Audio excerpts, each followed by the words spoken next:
Muy buenas tardes, estimada docente del curso de Derecho Penal 1, doctora Caterín Rosario Michuy Pérez, estimados compañeros, ¿no? Somos integrantes del grupo número 3, ¿no?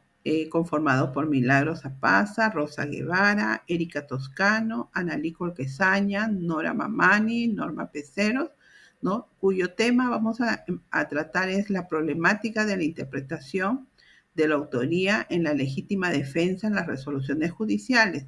Nos vamos a basar básicamente en el recurso de nulidad número 2267-2018 en Lima Este. Como pequeña introducción, podemos decir que la legítima defensa es una causa de justificación que permite a una persona repeler una agresión ilegítima sin ser considerada culpable. En el sistema penal peruano, este concepto tiene una gran importancia ya que determina la responsabilidad penal de los implicados en delitos donde se manifiesta una defensa propia. El objetivo, ¿no? de este tema, de este caso, es analizar la problemática de la interpretación judicial de la autoría en los casos de legítima defensa, especialmente, ¿no? En el recurso de nulidad número 2267-2018 de Lima Este. Como antecedente podemos decir, ¿no? que este caso trata de recursos de nulidad. Los hechos esenciales, fuentes de hecho, tenemos el recurrente Pedro Antonio Palacios de la O, fue condenado por homicidio simple en agravio de Percy Edu y Nostroza Cayupe. Los hechos ocurrieron el 13 de mayo del año 2013 en la carretera central a Tebitarte, donde Palacios fue interceptado por Juan Alfredo Gutiérrez Calcina y Percy Edu y Nostroza Cayupe, quienes lo agredieron mientras intentaban robarle. Palacios opuso resistencia, ¿no? Y a raíz de ello usó una piedra para defenderse, causando la muerte a Inostroza. El derecho invocado, peticiones del recurrente tenemos. La defensa reclamaba que se vulneró el principio de motivación de la sentencia, pues al condenar a Palacios como autor no se consideró que existió provocación por parte del agraviado, ni se valoraron apropiadamente algunos testimonios, por ejemplo, el de Juan Alfredo Gutiérrez, que afirmaría que Inostroza cayó o que la agresión había sido compartida. Se pide que se declare la nulidad de la sentencia emitida por la Sala Penal de Apelación oficializada en crimen organizado en Lima Este y que se absuelva con base en la legítima defensa. Decisión del recurso de nulidad. La Sala Suprema, ¿no? La ponente jueza suprema Castañeda Oxú concluye que concurren los elementos de la agresión ilegítima y la falta de provocación suficiente, pero no el segundo requisito de la legítima defensa, que es la necesidad racional del medio empleado, es decir, la defensa usada por excesiva. Por ello, la Corte Suprema lo califica como legítima defensa imperfecta. Esto es, que no le exime, ¿no? de responsabilidad, pero sí puede permitir una reducción de la pena. Originalmente la Sala Inferior puso 5 años, pero al ser legítima, ¿no? defensa imperfecta, se rebaja la pena al mínimo menor legal, en este caso a 4 años, ¿no?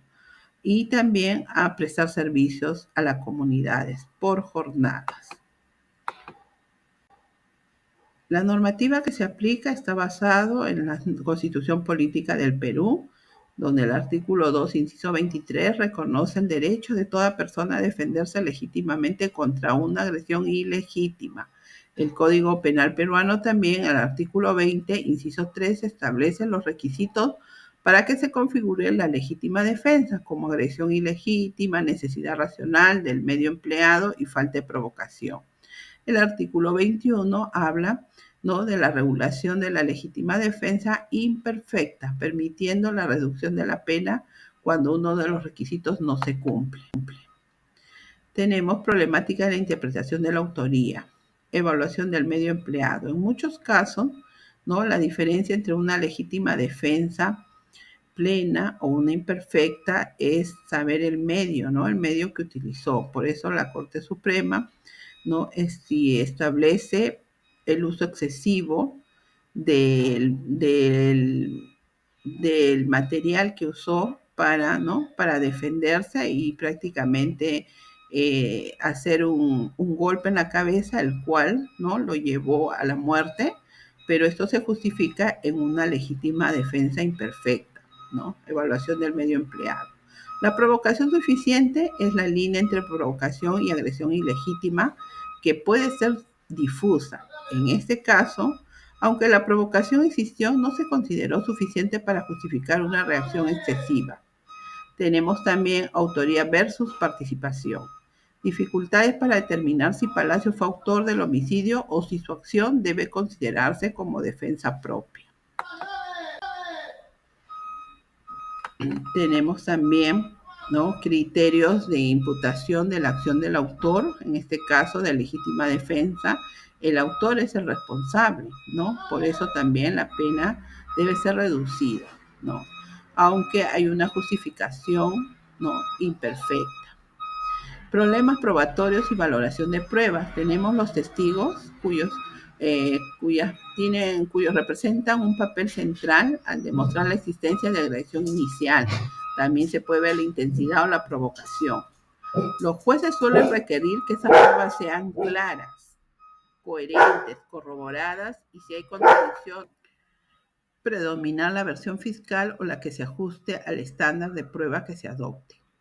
Como norma moral, constitucional y exigencia judicial de una motivación clara, ¿no? Sabemos que es constitucionalmente exigible que la decisión judicial explique claramente por qué se considera que determinado elemento de la legítima defensa no está cumplido, especialmente el de necesidad racional del medio empleado.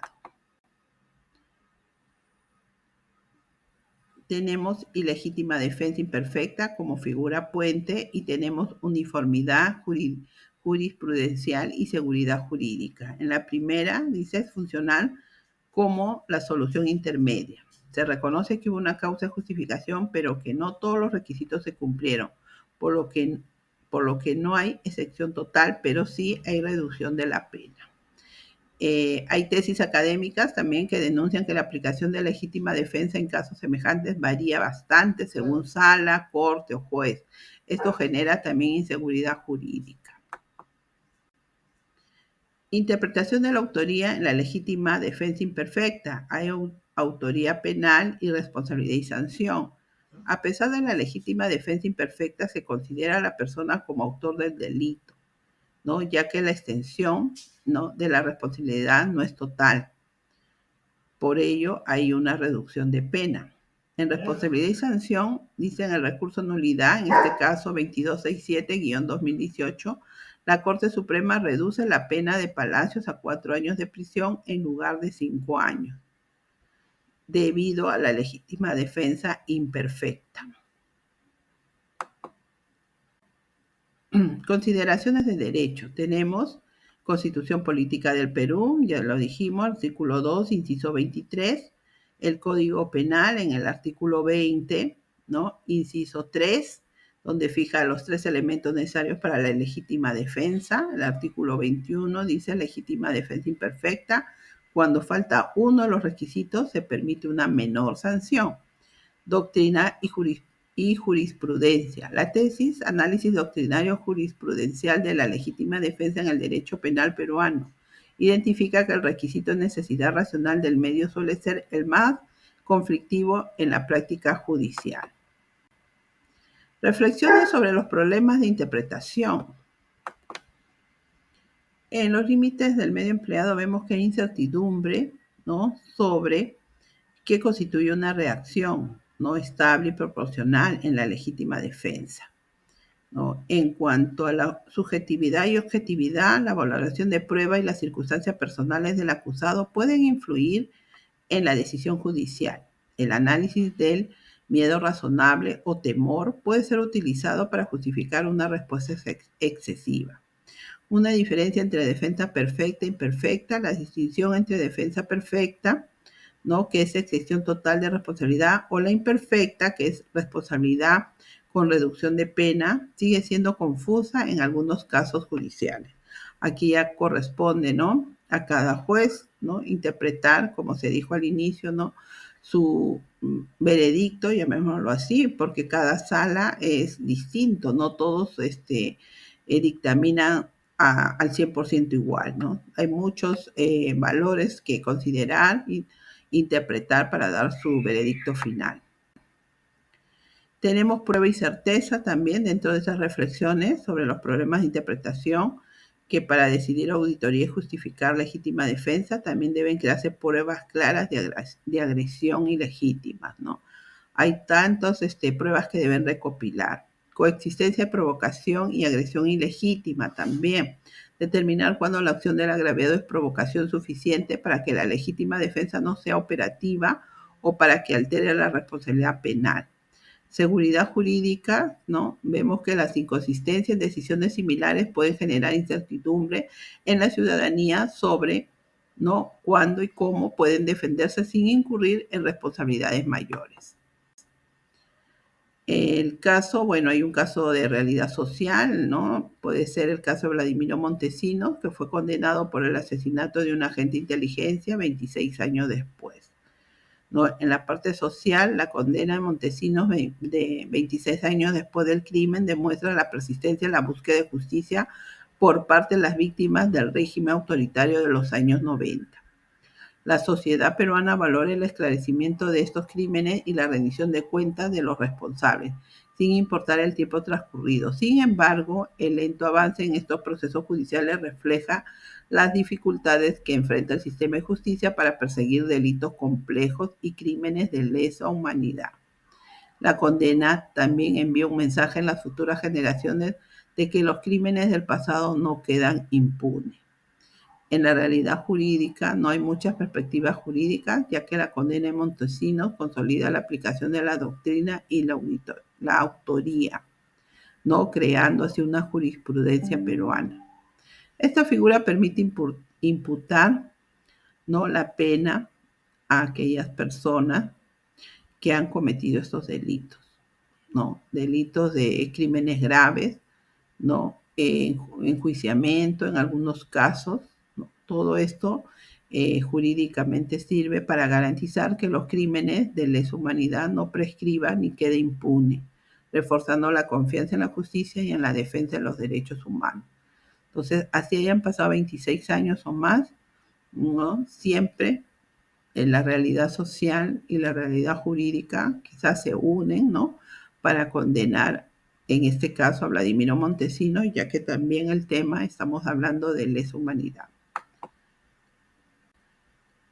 En la realidad jurídica hay un caso en Ecuador, ¿no? Se mencionó nada más la sentencia 529-15-EP/22, ¿no?, donde tiene que ver con la Corte Constitucional del Ecuador, el juez constitucional Ali Lozada Prado y fecha del año 2022.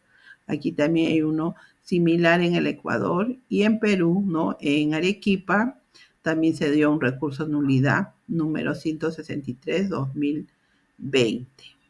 Disculpen, sí, 2020. Bueno, algunas recomendaciones, en este caso en el Perú hay revisión de casos con mayor rigor técnico, jurídico, diferenciando claramente entre autoría penal y legítima defensa. También se recomienda capacitación especializada, ¿no?, en estos temas, tanto a fiscales y jueces, porque son los que van a determinar y dar, ¿no?, dar una condena justa, ¿no? A nivel regional, dice, en Sudamérica se recomienda la creación de espacios de cooperación jurídica para compartir criterios sobre legítima defensa. También esta incorporación de estándares internacionales en la interpretación de la legítima defensa, siempre buscando también algunas recomendaciones, ¿no? Como conclusión, podemos decir que la interpretación judicial de la autoría en casos de legítima defensa imperfecta sigue siendo un desafío en el sistema penal peruano, ¿no? Es necesario mejorar la coherencia de los fallos judiciales y garantizar una mayor seguridad jurídica. Así también, las capacitaciones de los operadores de justicia y la unificación de criterios son fundamentales para evitar decisiones arbitrarias y garantizar justicia. Hasta aquí sería nuestro tema expuesto. ¿no? Gracias a todos por estar